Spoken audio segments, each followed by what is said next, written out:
Hello everyone, welcome to our channel. तो friends समस्त को कृष्णा एकेडमी क्लासेस को बहुत बहुत स्वागत। तो आज आम देखा आमर जो सोमवंशी देखुले उत्कलर सोमवंशी राजत्व यहाँ हूँ सेकेंड पार्ट। आउ गोटे आसब लास्ट सेकेंड थर्ड पार्टा आसब यहाँ हूँ माने अधा लिखी आउ अधा जी रहा लास्ट क्लास रे मुझे सारदेवी सबुतक। तो चलतु स्टार्ट करवा फास्ट। तो आम देखीदे कौ पर्यंत पांडुवंश कौन पर कहगला सोमवंश को एवटू राजत्व आसला। ठीक अच्छे। तो चलतु महाशिव गुप्त जजाति प्रथम से ख्रीष्टाब्द 885 925 मध्य राजत्व करते। पिता किए थे ना जन्मंजय थे। आ सिंहासन लाभ कलापर जजाति प्रथम निज राजधानी को विनोदपुर बिनका को स्थानांतरित करते। से 15 वर्ष से रही तापर महानदी कूलर जजाति नगर नामक एक राजधानी को से स्थापित करते। भंज मानकर बहिष्कार कलापर उड्र देश जजाति प्रथमर अधिकारभुक्त होइथिला। जजातिंकर भौणी जो पुथि महादेवी जोटा भौम वंशर थिले उत्कलर राणी तांकर स्वामी तृतीय शिवकर मृत्यु पर से सिंहासन आरोहण करथिले। तांको परिस्थितिर सुजोग नै नबाकू से अधिक आग्रह थिले कि सेना जजाति। तापर रहिला तोसळीर अभ्यंतरणर बेपार रे दिनकू दिन हस्तक्षेप बुद्धि कराइले। फल भौम शासन प्रभावशाली प्रतिनिधि आ मंत्री माने कौन कले ना सेही पुथि महाराजी माने राणी को सिंहासन बहिष्कार करथिले। से माने तृतीय शिवंकर विधवा पत्नी त्रिभुवन महादेवी सिंहासन को अधिदुष्ट करथिले। जो माने देखि ना भौमकर वंश सेटा देखिदेले आ विषय जानि परिबे। सेटा देखिकी ही सोमवंश आसीबे काइना तांको राज्यत्व परे ही सोमवंश आसीची।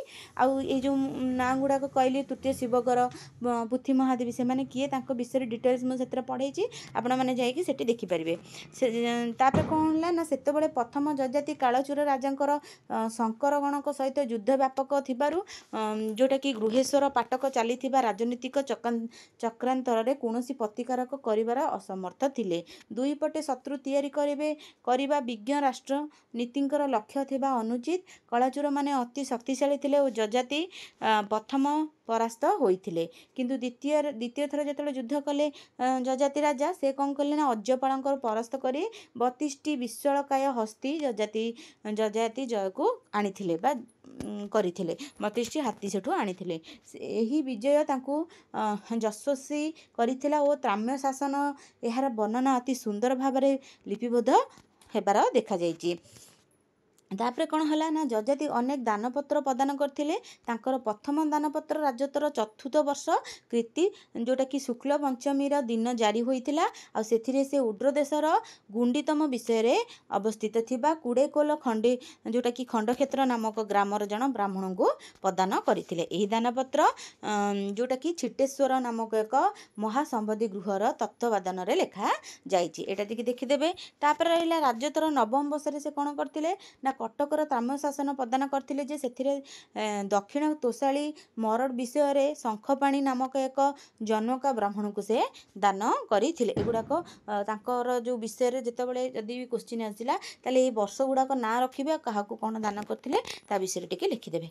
तापर जजाति विभिन्न त्राम्य शासन विनीतिपुर राजत्वर 15 वर्ष प्रदान करथिले। परवर्ती पाटना त्राम शासन जजाति नगर राजत्वर चतुर्विंश वंश तद्दत्त होइथिला। राजनीति बारंबार परिवर्तन करने द्वारा सोमवंशिकर अवस्था कौन है माने अस्थायी अवस्थार सूचना प्रदान करे। निज नाम अनुसार जजाति राजधानी नामकरण करथिले। जजाति नगर मध्य महानदी कूल अवस्थित थिला। यह चोल अभिलेख जना पड़ी थाए। सोमवंश पर चोलवंश आसबे तो तांको विषय रे ए चोल माने ही लिखिथिले। तापर रहिला जजातिंकर अन्य एक घटना त्राम शासन राज्यतर 28 वर्षर पद्धति होइथिला। एथिरे धारदत्त स्थानर सिंहदत्त नामक उल्लेख रही। से जने पंडित थिले। प्रथम जजाति पर तांको पुत्र बा उत्तराधिकारी थिले महाभव गुप्त भीम रथ। तो तांको विषय चलतु पढ़िबा। महाभव गुप्त भीमरथ से ख्रीष्टाब्द 925 रु 960 मध्य राजत्व करथिले। से कौन करथिले फास्ट देखिबा। से देइथिबा कटक दानपत्र उल्लेख अछि जे राज्यतर तृतीय वर्षरे सूर्य पराग उपलक्षे राणांकर स्त्री रक्षक कौनसी सामरिक कृतिक पई प्रदत्त होइथिले। तांको राज्यतरे सोमवंश कालचूर संघर्ष चालुथिला। सेतेबेले कालचूर माने राजा किए थिले लक्ष्मण राजा।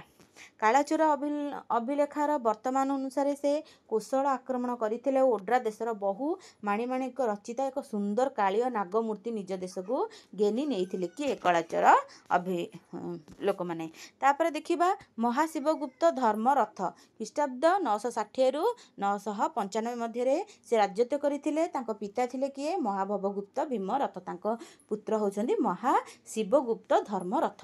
ତାଙ୍କ ସମୟରେ କ'ଣ ହେଉଥିଲା ନା ଭୌମକର ରାଜବଂଶ ପତନ ଘଟିଥିଲା ଏବଂ ଦକ୍ଷିଣ କୋଶଳର ଅଧିକାର ପାଇଁ ଧର୍ମରଥଙ୍କୁ ସୁଯୋଗ ମିଳିଥିଲା।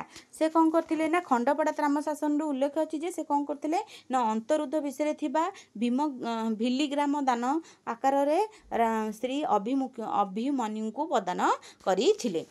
ତାପରେ ରାଜା ଇନ୍ଦ୍ରରଥଙ୍କର ବାଣପୁର ତାମ୍ରଲେଖା ଅନୁସାରେ ରାଜା ଧର୍ମରଥ କଳିଙ୍ଗ ଓ କଙ୍ଗୋଦ ଜୟ କରିଥିବାର ଜଣାଯାଏ।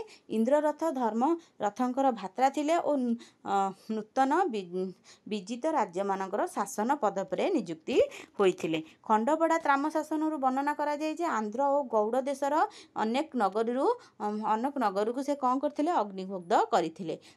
ଆଉ ରହିଲା ଚାଲୁକ୍ୟ ବଂଶ। ରାଜା ଦ୍ୱିତୀୟ ଅଦ୍ମ ନିଜ ଭ୍ରାତା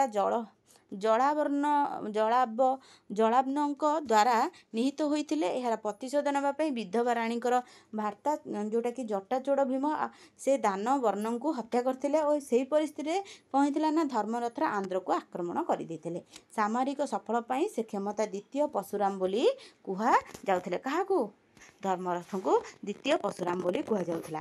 ତାପରେ ନରସିଂହପୁରର ତ୍ରାମଶାସନରୁ ତାଙ୍କୁ କୁହାଯାଇଥିଲା ମନରଥଫଳ, ସୋମବଂଶର ଗୌର, ସଖଳ ରାଜବଂଶ, ତାପରେ ମୌଡ଼ମଣି ଆଦି ନାନା ପ୍ରକାର ପ୍ରଶଂସା ସେ କରାଯାଇଥିଲା ତାଙ୍କୁ। ତାପରେ ଆସିଲେ ନଘୁଷ ଆଉ ଇନ୍ଦ୍ରରଥ ଯେଉଁଟାକି ଖ୍ରୀଷ୍ଟାବ୍ଦ 995ରୁ 1032 ମଧ୍ୟରେ ସେ ଶାସନ କରିଥିଲେ। ଫାଷ୍ଟ ଇଏ ଦୁଇ ଭାଇ ଥିଲେ। ଆମର ଧର୍ମରଥଙ୍କର ନିଃସନ୍ତାନ ଥିଲେ, ସେଥିପାଇଁ ତାଙ୍କ ପରେ ତାଙ୍କ ଭାତୃମାନେ କ'ଣ କରିଥିଲେ? ନଘୁଷ ରାଜା ହେଇଥିଲେ। ତାଙ୍କ ରାଜତ୍ୱ କାଳରେ ଯେଉଁଟାକି ବହୁମତକ ଭାତୃ ଇନ୍ଦ୍ରରଥ କ୍ଷମତା ଅଧିକାର ପାଇଁକି ଉଦ୍ୟମ କରିଥିଲେ। ସେ କଙ୍ଗୋଦ ରାଜ୍ୟର ପ୍ରଶାସନ ଥିଲେ।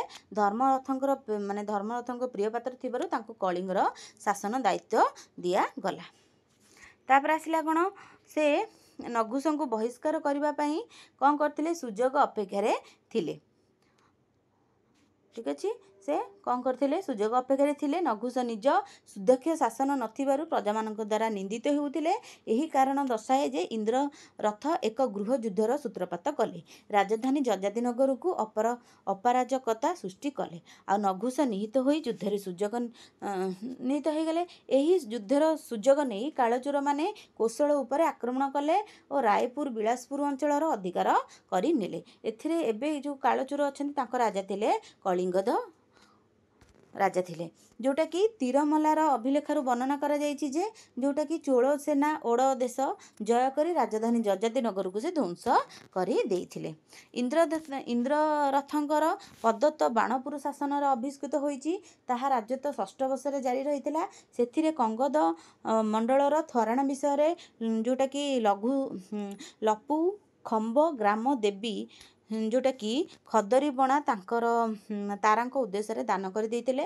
ଯେଉଁଟାକି ସେଇଟା 1006 ଖ୍ରୀଷ୍ଟାବ୍ଦରେ ହୋଇଥିଲା। ଚୋଳ ଆକ୍ରମଣ ଫଳରେ କ'ଣ ହେଇଥିଲା ନା ସୋମବଂଶ ଲୋପ ପାଇଥିଲା। ଯେତେବେଳେ କୋଶ୍ଚିନ୍ ଆସିବ ସୋମବଂଶ କେତେବେଳେ ଲୋପ ପାଇଥିଲା କାହା ସମୟରେ, ସେଇଟା ହେଉଛି ଇନ୍ଦ୍ରରଥଙ୍କ ସମୟରେ। କିନ୍ତୁ ପରେ ଶାସନ ହେଇଛି, ଏମିତି ଶାସନ ହେଇଛି, ଅଳ୍ପ କିଛି ଶାସନ ହେଇଛି, କିନ୍ତୁ ଏଇଠି ହିଁ ତାଙ୍କର ସୋମବଂଶର ଲୋପ ପାଇଗଲା। ଆଉ ତାଙ୍କର ମନ୍ଦିର ସେ କରିଥିଲେ କେଉଁ ମନ୍ଦିର? ଇନ୍ଦ୍ରରଥ କେଉଁ ମନ୍ଦିର କରିଥିଲେ? ଭୁବନେଶ୍ୱରର ରାଜାରାଣୀ ମନ୍ଦିର ଆଉ ରାଣୀପୁରର ଝରିଆଲ ମନ୍ଦିର, ଯେଉଁଟାକି ଇନ୍ଦ୍ରରଥ ମନ୍ଦିର ମଧ୍ୟ କୁହାଯାଏ। ଠିକ୍ ଅଛି। ତ ଏତିକି ଥିଲା ଆମର ଆଜିର କ୍ଲାସ୍। ନେକ୍ସଟରେ ଦେଖିବା ଆପରେ କିଏ ଶାସନ କଲେ ଆଉ କେମିତି ସରିଲା ତାଙ୍କର। ଏଇଟା ତ ଲୋପ ପାଇଗଲା ଏଇଠୁ, କିନ୍ତୁ କିଛିଟା ଆଗକୁ ଚାଲିଛି ଯେଉଁଟାକି ପୁରା ଲୋପ ପାଇକି ଆମର ଗଙ୍ଗବଂଶ ଏଣ୍ଟ୍ରି କରିବେ। ଠିକ୍ ଅଛି। ତ ଚାଲନ୍ତୁ ଭିଡ଼ିଓଟି ଏଇଠି ଏଣ୍ଡ କରିଦେବା। ଯେଉଁମାନେ ଦେଖିଛନ୍ତି ସେମାନଙ୍କୁ ବହୁତ ବହୁତ ଧନ୍ୟବାଦ। ଆଉ ଯେଉଁମାନେ ଦେଖିନାହାନ୍ତି ଦେଖିନିଅନ୍ତୁ। ଯେଉଁମାନେ ସବସ୍କ୍ରାଇବ୍ କରିନାହାନ୍ତି କରିନିଅନ୍ତୁ। ବହୁତ ଜଣ ଦେଖୁଛନ୍ତି କିନ୍ତୁ ସବସ୍କ୍ରାଇବ୍ କରୁନାହାନ୍ତି। ତ ଯେଉଁମାନେ ଦେଖୁଛନ୍ତି ସବସ୍କ୍ରାଇବ୍ ଯଦି କରିନାହାନ୍ତି ନିହାତି ଭାବରେ ସବସ୍କ୍ରାଇବ୍ କରିନିଅନ୍ତୁ। ତ ଯେଉଁମାନେ ଦେଖିଛନ୍ତି ସେମାନଙ୍କୁ ବହୁତ ବହୁତ ଧନ୍ୟବାଦ। Thank you.